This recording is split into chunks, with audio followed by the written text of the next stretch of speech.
दुआरी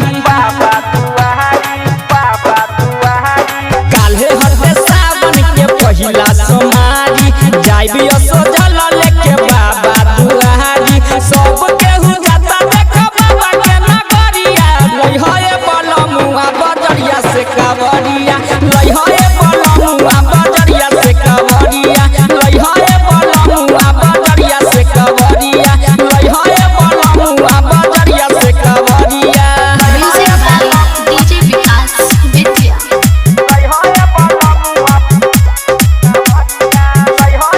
अखन अहाँ सब सुन रहल छी माँ अम्बे रिकॉर्डिंग स्टूडियो गढ़िया राजा रंगीला संगे जाई मार्केट हो श्रद्धा से पूजा करो बाबा से भेंट हो।